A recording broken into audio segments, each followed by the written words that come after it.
Kate Gallego is a Phoenix City Council member. She's running for mayor in that city, and she supports the continuation of DACA. She joins us tonight. Kate Gallego, thanks for joining us. Appreciate it. Thank you so much for having me.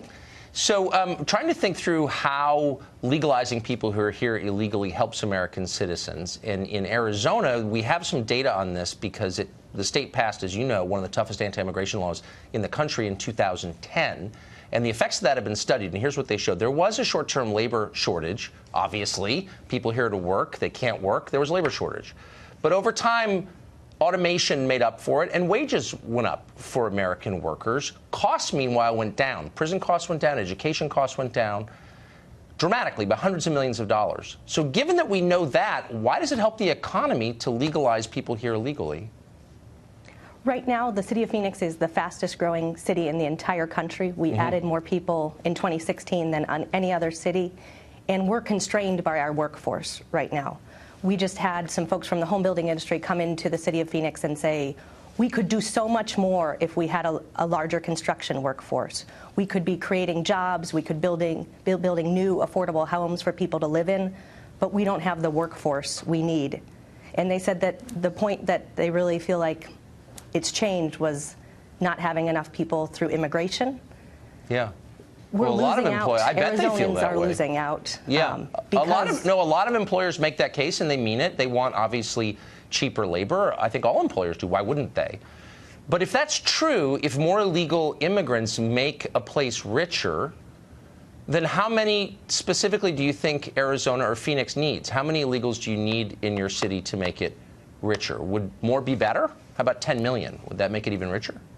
Right now, we are desperately concerned about our DACA recipients who are in our city. Arizona has 28,000 DACA recipients who have been great members of our community, who went to our high schools, were educated here. We've been investing in them for years. Now they're ready to give back, and we're worried about their future right now. Our Republican governor has stepped up and said they're an important part of our economy. We want them to stay. Right.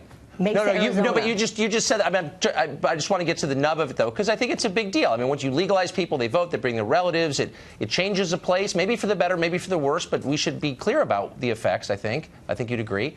So if bringing in more people illegally and making them citizens makes you more prosperous, then why wouldn't you bring in 10 million and become really, really rich? Would that work?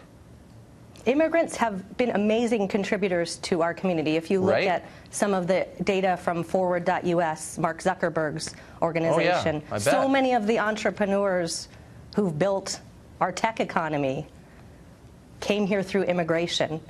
And we in Phoenix are desperate for more people in engineering and computer science. How many big tech companies were started by people from Central and South America, Latin America? So right now I'm sitting in Phoenix, Arizona, very close to a company called Fortis, that was started by a gentleman from Panama. It's one of our top engineering companies in this community, and they actually are one of our largest employers of at-risk veterans, which is a wonderful success story. I bet he's a great guy and the company's great, but how many big tech companies were started by the immigrants that you're talking about, since you brought it up? How many? If you look at, we have so many success stories in this community, and some of them have gotten national attention. Okay. So I just want to be, because it's a big, with respect, I mean, look, I'm not attacking immigrants. I like immigrants, and I'm sure a lot of these people are great people. But people who live here, who are born here, or citizens, have a right to know the effects of this. So how many is the optimum number? If bringing in people illegally and giving them citizenship makes you more prosperous, what's the number, the ideal number of people we should give citizenship to? Our country and our community was built by immigration, and we have so many stories in this community. So I know stories, but I'm looking for facts, and I think it's fair to ask for facts. So John Lott, who's a researcher, a social scientist, got a hold of the conviction numbers, which the government of the state of Arizona has hidden from the population, because it's lying to the population about the effects of immigration, as you know. And he found that illegal immigrants in the state of Arizona were more than twice as likely to commit murder, and overall far more likely to commit crimes of all kinds, not immigration crimes, but violent and property crimes.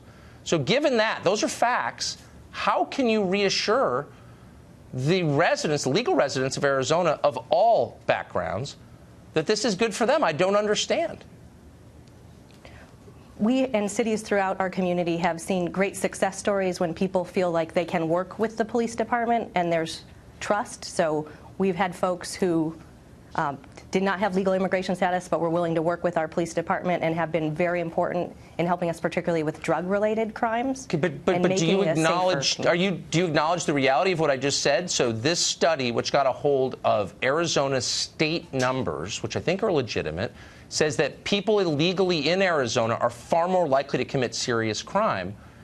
Do you not believe that? Are you just ignoring it, or what's your response to that? So I just received the arrest and crime data from the last calendar year, 2017, for the city of Phoenix.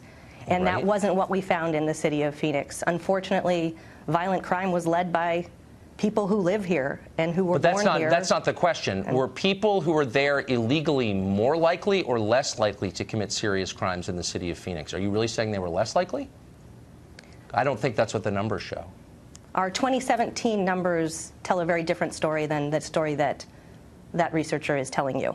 So are you saying, just to be totally clear, because we're almost out of time, are you saying that you've seen numbers that in the city of Phoenix, people here illegally were less likely to commit serious crimes than citizens? Is that what you're saying? I just want to get you on the record.